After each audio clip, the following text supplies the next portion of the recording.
सुप्रभात। अंतर्यामी जाने है अंतरतम का भाव, यह हमारी आज की आध्यात्मिक चर्चा का विषय। अंतर्यामी जाने है अंतरतम का भाव। कहा है कि भाव को भाव अनख आल सब, नाम जपत मंगल दिस। बहुत पते की तो हमें सोचना समझना है कि हम चाहते क्या है। जब हम ये ठीक प्रकार से समझ लें कि हमें ये काम करना है तो फिर उसके लिए उपाय करने चाहिए। जब हमने भली प्रकार समझ कर ये निश्चय कर लिया कि हमें भगवत प्राप्ति करना है तो फिर हमारा संपूर्ण प्रयत्न उसी ध्येय को साकार करने में लग जाना चाहिए। खेत में अच्छी पैदावार के लिए किसान लोग खेत जोतते हैं, ज़रूरत पर पानी लगाते हैं, खाद वगैरह डालकर खेत को अच्छी तरह तैयार करके बोते हैं, तब जाकर फसल अच्छी होती है। कि तो उसी खेत को यदि ठीक प्रकार से तैयार किया बिना बो दिया जाए तो बीज जमेगा तो सही, मगर फसल ठीक नहीं होगी और जितना अनाज मिलना चाहिए सो नहीं मिलेगा और हमें उचित लाभ नहीं होगा। पर जब हमें कोई काम करना ही है तो क्यों ना ठीक प्रकार से विधिवत करें और पूरा लाभ प्राप्त करें। तो जब हम साधक बनकर साधना करते हैं उसके लिए हमें पूरी तरह से प्रयत्नशील रहना चाहिए। हमारा ध्येय उद्देश्य सतत सर्वदा हमारे सामने रहना चाहिए। हम जो भी काम करें खूब सोच समझ लें, इस काम को करने से हमारे ध्येय उद्देश्य में लाभ होगा कि नहीं, कि यूं ही व्यर्थ में हम अपना समय गंवा देंगे। तो समय के साथ साथ हमारा मन मस्तिष्क भी तो उसमें लगा रहेगा और अंत में हमारे पल्ले कुछ भी नहीं पड़ेगा। इसलिए साधक को बहुत सावधानी और लगन के साथ पथ प्रदर्शन द्वारा बताया गया साधक को ठीक प्रकार से श्रद्धा विश्वास के साथ करना चाहिए। ये समझ होनी चाहिए कि हम जो भी साधना कर रहे हैं वह ठीक व हमारे उद्देश्य की पूर्ति करने वाली है। ऐसे साधन की पूर्णता के लिए खूब उत्साहपूर्वक प्राणपण से लगे रहना चाहिए। साधना हेतु हमें एक नियत समय रख लेना चाहिए और यदि हो सके तो घर में एक स्थान खास तौर से पूजा के लिए ही रखना चाहिए। उस जगह हम केवल पूजा करने के लिए पूजा बैठे, पूजा के लिए हमारा जो भी आसन हो उस पर कोई दूसरा ना बैठे।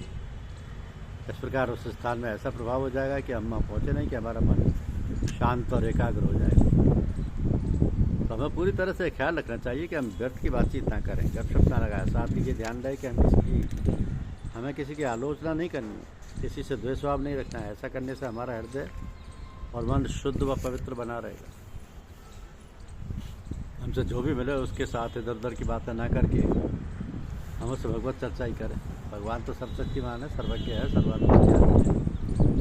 उन्हें कोई किसी तरह की कमी तो है नहीं। उन्हें तो जो प्रेम से स्मरण करेगा वह उनके अलावा किसी और की इच्छा नहीं करेगा, वह परमपिता ऐसे भक्तों को अवश्य प्राप्त करेगा।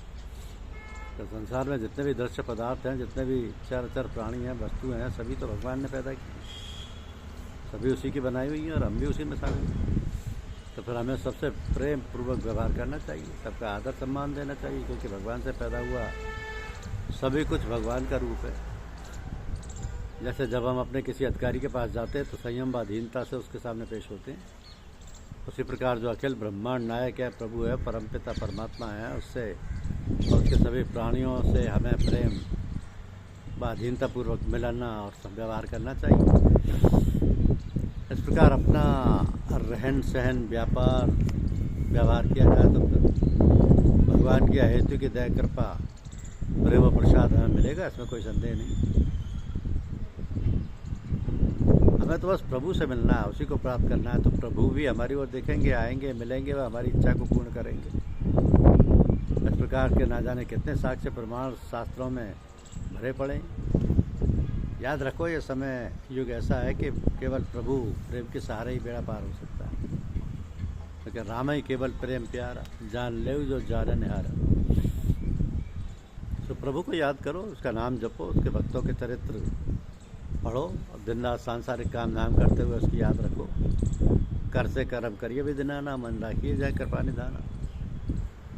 दिल व्यार 10 प्रकार, शरीर से संसार के सब काम करते रहें, मन में भगवान का सुमरन करते रहें। हम जो भी काम करें भगवान का समझकर भगवान के लिए करें।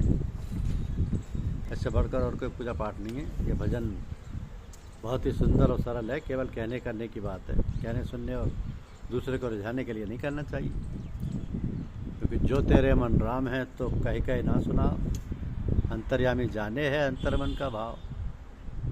तो जीवन का कोई ठिकाना नहीं। जो सांसें अंदर गई पता नहीं लौटें कि ना लौटें, इसलिए उसकी याद से खाली ना रहो। चलते फिरते खाते पीते सोते जगते बस उसकी याद बनी रहे और हमारे कार्यकलाप होते रहे। दिखावा बिल्कुल ना हो। जैसे कृपण या कंजूस अपने धन को छुपा कर रखता है, उसी प्रकार हम दूसरों को दिखाने सुनने से हमें बचना चाहिए। दिखाने सुनने से हमें बचना चाहिए, क्योंकि दिखावे की जरूरत नहीं होती इस रास्ते में। ये तो प्रेम का रास्ता, समर्पण का रास्ता है।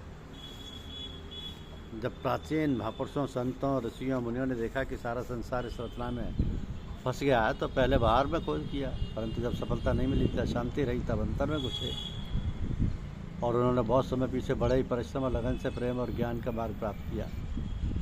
तो ईश्वर के प्राकृतिक नियमों को इस प्रकार अटल देख कर जाना और बूझा तथा उसमें शांति मिली।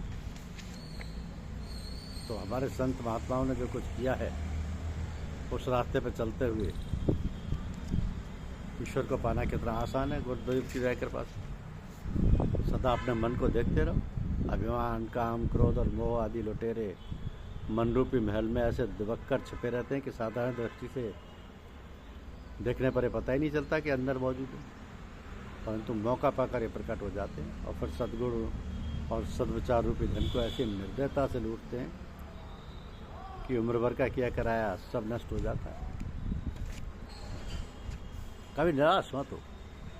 निश्चय रखो तुम्हारी आत्मशक्ति भी उतनी ही है जितनी संसार के बड़े बड़े महापुरुषों में थी। तो निश्चय, विश्वास और साधन से आत्मशक्ति को विकास करो। यदि तुम्हारा निश्चय दृढ़ है, विश्वास अटल है और साधन नियमित और नित्य हो, तो इसी जन्म में तुम ऊंचे से ऊंचे ध्येय को प्राप्त कर सकते हो। धन्यवाद। यूट्यूब चैनल को लाइक और सब्सक्राइब अवश्य कीजिए। शुक्रिया।